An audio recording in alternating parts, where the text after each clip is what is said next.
श्वेता तुम मेरी हो और मैं तुम्हारे अलावा किसी और के बारे में सोच भी नहीं सकता। रातों को दिन में तुम नज़र आती हो। खाना खाता हूँ तो तुम नज़र आती हो। लेटता हूँ सोता हूँ तो तुम नज़र आती हो। किताबों में तुम्हारा चेहरा नज़र आता है और मैं तुम्हारे बगैर रह नहीं सकता। बस एक बार हाँ कर दो ना। लेकिन दोस्तों, श्वेता नाम की वह लड़की एकदम से मना कर देती है कि नहीं तो नहीं।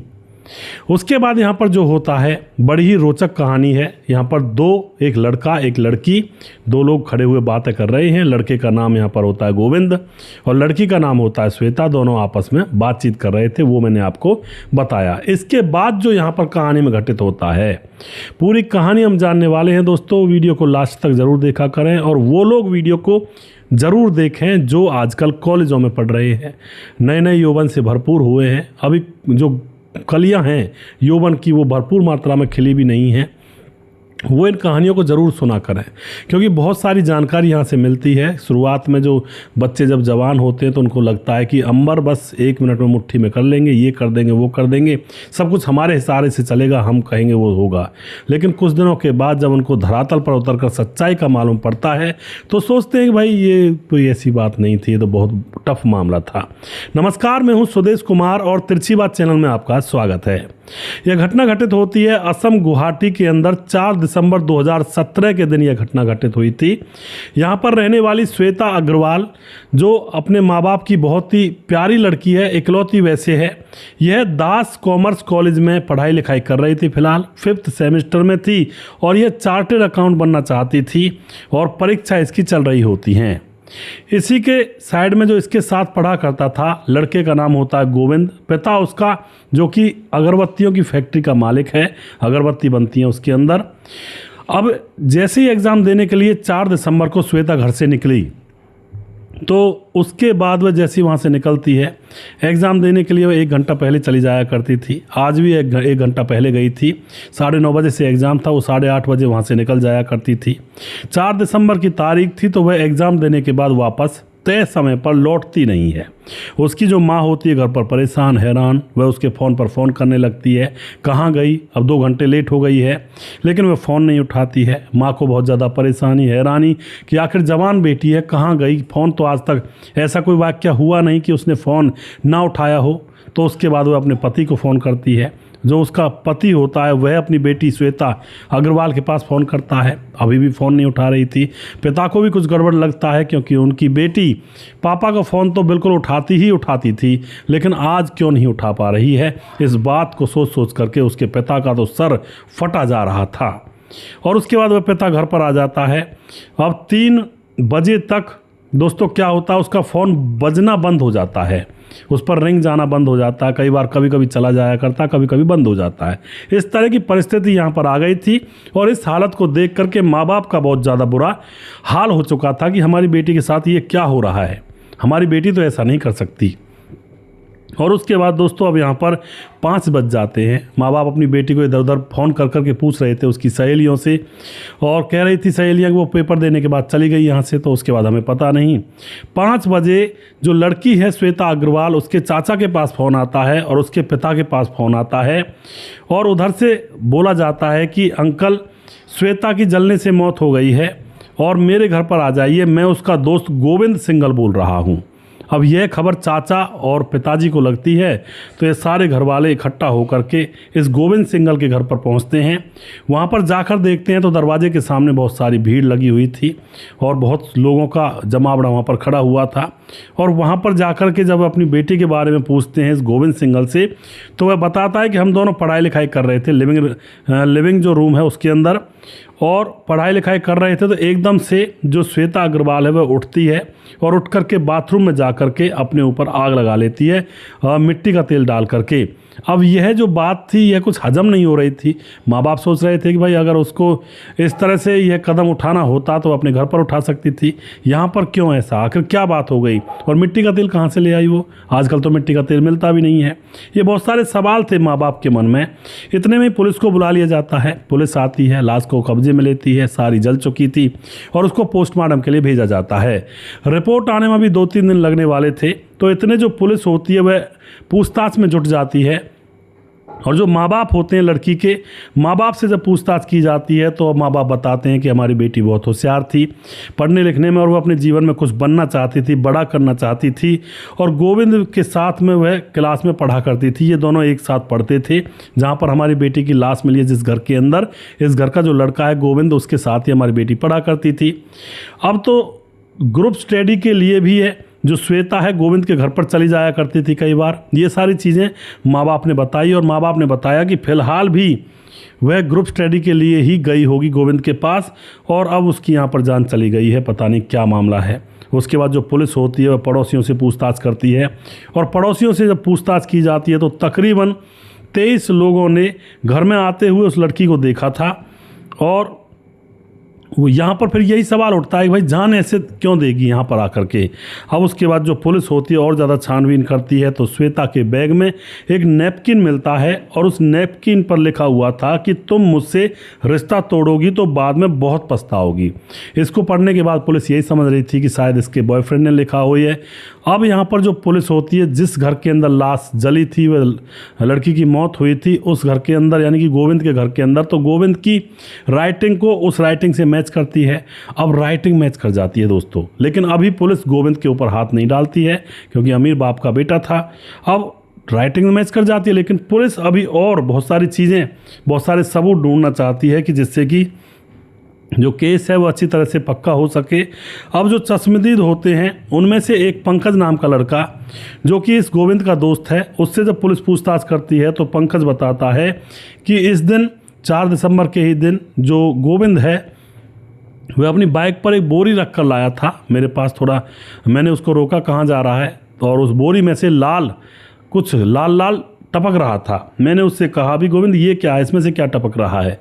गोविंद कहता है कि ये मेरे पापा ने रंग मंगाया है फैक्ट्री के लिए, लाल रंग, और वही टपक रहा है, इसमें से छलक गया होगा थोड़ा बहुत। तो उसके बाद दोस्तों वह बताता है भाई उसके पापा की अगरबत्तियों की दुकान है। उसके बाद वो वहाँ से निकल जाता है। अब पुलिस को जो होता अजीब सा लगता है कि ये लाल रंग उसमें से टपक रहा था, इसका मतलब क्या है। और उसके बाद दोस्तों अब 2-3 दिन गुजर जाते हैं तो पोस्टमार्टम रिपोर्ट भी आती है। पता चलता है कि उस लड़की के ऊपर 13 बार चाकुओं से वार किए गए थे, और उसके सर में 2 जगह पर बहुत चोट के निशान थे, मानो जैसे गिरी हो या फिर किसी ने डंडे से मारा हो, इस तरह के गहरे घाव थे। अब जो पुलिस होती है, पुलिस अब गोविंद और श्वेता की सोशल मीडिया की चैट देखने लगती है, तो वहाँ पर भी एक सबूत मिलता है। सबूत ये मिलता है कि गोविंद कुछ श्वेता से मांग रहा था, कह रहा था, लेकिन श्वेता कह रही थी कि नहीं तो नहीं, अभी नहीं और कभी भी नहीं, इस तरह से जवाब दे रखा था वहाँ पर। तो यहाँ पर से अब पूरा जो मामला है, जो पूरी कहते हैं ना फील्डिंग, पुलिस ने बिछा ली थी, गवाह भी थे, सबूत भी था, पोस्टमार्टम रिपोर्ट भी थी, राइटिंग का मैटर भी था, मैच हो रहा था, और इधर ये सोशल मीडिया पर चैटिंग भी थी। इतनी सारी चीज़ें इकट्ठा करने के बाद अब पुलिस सीधा उस लड़के गोविंद को उठा लेती है, पकड़ लेती है, और उससे सख्ती से पूछताछ की जाती है। वह इधर उधर की बात कर रहा था, लेकिन पुलिस कहती है हमें सब कुछ मालूम पड़ गया है, तुम्हारे उस लड़की के बीच में जो भी कुछ था या तो साफ साफ बता दो, वरना हमारे पास दूसरे तरीके भी हैं। गोविंद डर जाता है, और उसके बाद गोविंद बताता है कि जब हम दोनों कॉलेज में मिले थे, एक दूसरे को देखा था, हम ज़्यादा दूर के नहीं थे, नज़दीक के ही थे, लेकिन कॉलेज में जैसे मिले तो जब से मैंने इस लड़की को देखा श्वेता को, तब से मैं इसको अपना दिल दे चुका था। एक तरफा मैं प्यार करता था, श्वेता को इन बात से कोई लेना देना नहीं था, लेकिन पहली नज़र में जो प्यार हुआ था साहब, उसको मैं कैसे सहन कर पाता। फिर मैंने एक दिन श्वेता को प्रपोज कर ही दिया, लेकिन श्वेता ने ये कहा कि देखो हम तुम दोनों दोस्त हैं, साथ में पढ़ते हैं, इन चीज़ों को पीछे डालो, पहले पढ़ाई करो, कुछ बन जाएं और तब उसके बाद देखेंगे। अब उस टाइम तो ये गोविंद को बुरा नहीं लगता क्योंकि एक तरफा प्यार था। अब फिर ये पढ़ाई करने लगते हैं साथ में, कोई दिक्कत नहीं थी। अब कुछ दिन गुजरने के बाद दूसरी बार प्रपोज कर देता है। दूसरे टाइम भी प्रपोज किया तो फिर से मना कर दिया लड़की ने। उसके बाद श्वेता जो होती है अब उससे दूर रहने लगती है, और ये श्वेता के पास सोशल मीडिया पर जो मैसेंजर वगैरह होता है वहाँ पर मैसेज किया करता कि हम दोनों चलेंगे, वो होटल में चलेंगे, ऐसा मिलेंगे, वो करेंगे, लेकिन श्वेता मना कर देती है, नहीं तो नहीं, मैंने नहीं बोला, नहीं का मतलब तो नहीं। इस तरह से यहाँ पर इनका मामला चल रहा था। अब दूसरी बार भी जब इसका जो प्रपोजल है वो ख़राब हो जाता है, रिजेक्ट कर दिया जाता है श्वेता के द्वारा, तो अब श्वेता इससे किनारा करने लगती है, दूर दूर रहने लगती है।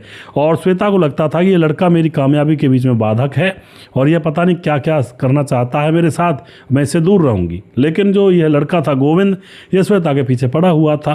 अब क्या होता है, 4 दिसंबर को इनका एग्ज़ाम था तो दोनों जाना तो साथ ही होता था, कॉलेज में मिलना भी होता था। अब क्या करें। अब 4 दिसंबर को जैसे ही श्वेता पेपर देने के बाद निकलती है तो जो गोविंद होता है वह उससे कहता है कि चलो एक बार चलो मेरे घर पर, चलो थोड़ा पढ़ेंगे लिखेंगे वहाँ पर। श्वेता मना भी करती है लेकिन वह अपनी कसम दे करके उसको अपने साथ ले जाता है कि तुम तो बस मुझसे रूठ कर दूर दूर रहती हो, और उसको अपने साथ ले जाता। थोड़ी बहुत देर ये पढ़ाई लिखाई करते हैं और फिर गोविंद के मन में वही विचार दौड़ने लगता है, पनपने लगता है, और फिर से यहाँ पर दोस्तों अपने लिविंग रूम जो था इनका रहने का, उस कमरे में बैठे हुए थे और वहाँ पर फिर से तीसरी बार प्रपोज कर देता है। लेकिन जो श्वेता होती है वह कुछ नहीं कहती है, बस यही कहती है कि मैं सोच रही थी तुम्हारा बस यही काम है, पढ़ाई लिखाई करना है नहीं, और वह चुपचाप अपने बैग को लेकर वहाँ से चल देती है। लेकिन आज गोविंद को बहुत ज़्यादा गुस्सा आ गया था। जैसे वह सीढ़ियों के ऊपर वाले पायदान पर थी, एकदम से उसको धक्का मार देता है और दोस्तों वह एकदम से एक सीढ़ी पर गिर जाती है। उसका माथे में 2 जगह पर चोट आती है और फिर वह जैसे बेहोश हो जाती है। तो गोविंद को लगता है कि ये तो मर गई, अब ये मर गई, इसका मतलब मेरे ऊपर सारा ब्लेम आएगा। लेकिन दोस्तों वह लास्ट तक बेहोश थी, मरी नहीं थी। अब गोविंद एक चाल चलता है कि इसको मार ही देता हूँ अच्छे से, थोड़ी बहुत सांसें बची होंगी तो इसको डाल आता हूँ, फिर मेरे ऊपर कोई इल्ज़ाम नहीं आएगा। और वह चाकू लाता है, और चाकू जो कि रसोई का चाकू था, ज़्यादा गहरा घाव करने में असमर्थ था, मतलब ज़्यादा लंबा नहीं होता ना रसोई का चाकू, उसी रसोई के चाकू से उसके ऊपर वार करता है। उसके ऊपर तकरीबन 13 वार किए जाते हैं और अभी भी वह लड़की जिंदा थी, क्योंकि किसी ऑर्गन तक वह जो वार था चाकू का वह पहुंचा नहीं था। ऊपर मांस में या इधर उधर निकल गया होगा, और फिर रसोई का चाकू था, ज़्यादा पहना भी नहीं था। अब वह समझता है कि अब इतने खून फैल गए हैं फर्श में, और अब इस लाश को मैं ठिकाने लगा कर आता हूँ। और उसके बाद उस लाश को बोरे में भरता है, उससे खून टपक रहा था, और उसको बाइक पर रखता है और उसको लेकर निकल जाता है जहाँ पर कूड़ा वगैरह डाला जाता है। रास्ते में उसका दोस्त मनोज मिलता है। वह कहता है कि इस बोरे में से क्या टपक रहा है लाल लाल सा। कहता है कि मेरे पापा की फैक्ट्री है ना अगरबत्ती बनाने की, वहाँ पर रंग मंगाया था उन्होंने, उसको देकर आ रहा हूँ। तो जो मनोज होता है वह समझता है शायद होगा कुछ ऐसा ही, और फिर यह वहाँ से निकल जाता है, लाश को कूड़े पर डाल देता है। इतने में इसके घर में इसकी माँ और इसकी बहन आ जाती हैं, कहीं बाजार वगैरह गई होंगी घूमने के लिए। आकर देखती हैं घर में खून ही खून है, ये क्या है। अपने बेटे पर फ़ोन करती है, बेटा कहता है माँ सब कुछ ख़त्म हो गया। वह सारी कहानी बता देता अपनी माँ को और बहन को। और अचंभे की बात दोस्तों यहाँ पर ये है, उसकी माँ और बहन इसका साथ देती हैं। कहती है कि तू अब वो लाश कहाँ है। वह कहता है मैंने कूड़ेदान में फेंक दी। वह कहती है नहीं इसको वापस लेके आ, इसको ठिकाने लगाएंगे जिससे किसी को पता ना लगे। वहाँ पर फेंक दी, वहाँ पर लोगों को पता लग जाएगा, कल ये मामला उछल जाएगा। तो वह बेटा फिर से उस लाश को मोटरसाइकिल पर रखता है और उसको फिर से अपने घर ले आता है। ऊपर ले जाने के बाद अब दोस्तों यहाँ पर वह जो माँ और बेटी और ये बेटा प्लानिंग करते हैं कि बाथरूम के अंदर डाल करके इसको जला देंगे और किसी को क्या पता चलेगा। और इन्होंने ये नहीं सोचा कि भाई बाथरूम के अंदर जलाएंगे तो सही लेकिन धुआं भी तो निकलेगा, ये चीज़ नहीं सोची बेवकूफ़ों ने। और इसकी लाश को बाथरूम में डाल करके ऊपर से मिट्टी का तेल, डीजल, पेट्रोल जो भी था इनके पास उस ऊपर डाल करके इसमें तिल्ली लगा दी होती है। थोड़ी देर तो वह जलती है, लेकिन दोस्तों अब जो धुआं होता है ना पेट्रोल का, डीजल का और जो मिट्टी का तेल था उसका, बहुत गंदा होता है, काला काला धुआं होता है। अब वह काला काला धुआं उस मतलब जो बाथरूम है उससे निकलता हुआ ऊपर की तरफ चढ़ने लगता है और दरवाजे में से बहुत काला धुआं बाहर निकलने लगता है। अड़ोसी पड़ोसियों के घर में वह धुआं चला जाता है तो वह एकदम से दौड़ कर आते हैं और मजबूरी में इनको वह आग बुझानी पड़ती है, क्योंकि ये थोड़े कह सकते थे कि भाई जलने दो, इसमें तो लाश जल रही है। वह चुप थे कि भाई क्या हो गया। फिर अड़ोसी पड़ोसी जब उस लाश की आग को बुझाते हैं तो उनको एकदम से लड़की की लाश दिख जाती है जलती हुई। दोस्तों उसके बाद क्या होता है, उसके बाद यही होता है कि ये प्लानिंग करते हैं कि भाई इसको हम ऐसा रुख दे देते हैं इस केस को कि जिससे कि यह ऐसा लगे कि इसने अपने आप जो किया वो किया है। और दोस्तों एक अचंभे की बात ये थी, पोस्टमार्टम रिपोर्ट में ये आया था कि इसको जिंदा जलाया गया है। यानी कि जब तक कि बोरे में भर करके 13 चाकुओं के वार करके उसको ले गया था तब भी जिंदा थी, खून टपक रहा था। वहाँ से लाया था तब भी वो जिंदा थी, बाथरूम में डाली तब भी जिंदा थी, बस बेहोश थी। और फिर उस पर पेट्रोल डाला गया तब भी वो जिंदा थी और उसको जिंदा ही जलाया गया था। ये पोस्टमार्टम रिपोर्ट में आया था। और जिंदी लड़की को जला दिया इस आशिक ने। अपनी मन की मर्जी नहीं हुई तो भाई सामने वाले को भी जिंदा नहीं रहने देंगे। ये कौन सा नियम है, कौन सा कायदा है, कौन सा कानून है। ऐसे लोग जिनको वैसी दरिंदा कहा जाता है दोस्तों, ज़बरदस्ती अपनी इच्छाओं को दूसरे लोगों के ऊपर थोपते हैं। अरे मैं प्यार करता हूँ, नहीं तुम्हें भी प्यार करना होगा, ये कौन सी बात है भैया। कौन सी बात है, कोई बात नहीं है। बहुत ही बुरा मामला चला हुआ है। राक्षस था, वैसी दरिंदा था जिसने इस तरह से एक मासूम लड़की की जान ले ली। दोस्तों, मैं ये इसीलिए कह रहा था शुरुआत में कि जो लड़के और लड़की हैं वो इस वीडियो को पूरा ज़रूर देखिएगा, क्योंकि बहुत कुछ सीख मिलता है। लड़के लड़कियां आजकल रिलेशनशिप में चले जाते हैं, संबंध बनाने लगते हैं, लेकिन इन संबंधों का अंजाम ऐसा भयावह भी हो सकता है। इसलिए दूर रहें और अपने आप से। और मैं तो यही कहूँगा, लड़का है, लड़की है कोई, तो उसको लड़के से बातचीत ही क्यों करना भला। यहाँ पर ये लड़की के अंदर कोई खोट नहीं था, लेकिन उस लड़के से दोस्ती कर ली थी और वह दोस्त बन करके वह कुछ और करना चाहता था। लड़की ये चाहती नहीं थी और हो गया यहाँ पर कांड का वाड़ा। इस तरह से ना करें। लड़कियाँ तो लड़कियों के साथ रहें, क्योंकि पहले जब हम भी पढ़ते थे कॉलेज स्कूलों में, उस टाइम लड़का लड़की दोस्त नहीं हुआ करते थे। अब तो बहुत बुरा माहौल चला हुआ है। और उस टाइम का मतलब ये ज़्यादा नहीं है, ज़्यादा टाइम हो गया, 18-20 साल ही हुए बस ज़्यादा से ज़्यादा। उस टाइम लड़की अपने पोर्शन में अलग, लड़के अलग रहा करते थे, और लड़की लड़की जाने, लड़का लड़का जाने, ऐसा हुआ करता था। क्लास एक ही हुआ करती थी, लेकिन लड़कियों का मैटर अलग, लड़कों का अलग। कोई लड़का लड़की का दोस्त का मैटर नहीं था। लेकिन आज के दौर में भैया स्कूलों से ही चालू हो जाते हैं लड़का लड़की दोस्त बनाने के चक्कर में, गर्लफ्रेंड बनाने के। एक मैंने वीडियो देखा था, एक तकरीबन 9 साल का लड़का होगा, और वह कह रहा था मेरी गर्लफ्रेंड है। वीडियो में कह रहा था स्कूल के अंदर मेरी गर्लफ्रेंड है, यानी कि 5वीं 6वीं में पढ़ने वाला बच्चा, 5th एंड 6th स्टैंडर्ड में पढ़ने वाला बच्चा। तो भैया बहुत बुरा माहौल चला हुआ है, थोड़ा सावधान रहें, अपने आप को बचा कर रखें। वीडियो के लास्ट में कुछ भाइयों के नाम लेना चाहूँगा जो हमारे वीडियोज़ को देखते हैं और हमें खूब सपोर्ट करते हैं और लगातार अपना आशीर्वाद हमारे ऊपर बनाए रखते हैं। सबसे पहले पढ़ना चाहूँगा ईश्वर सिंह नाम के भाई हैं हमारे, जो कि कमेंट करते हैं। कहते हैं भाई साहब, मैं ईश्वर सिंह राजस्थान नागौर से बोल रहा हूँ। आप हर वीडियो में यही कहते हैं कि मैं अगले वीडियो में नाम लूँगा, और मेरा नाम कभी आया ही नहीं अगले वीडियो में।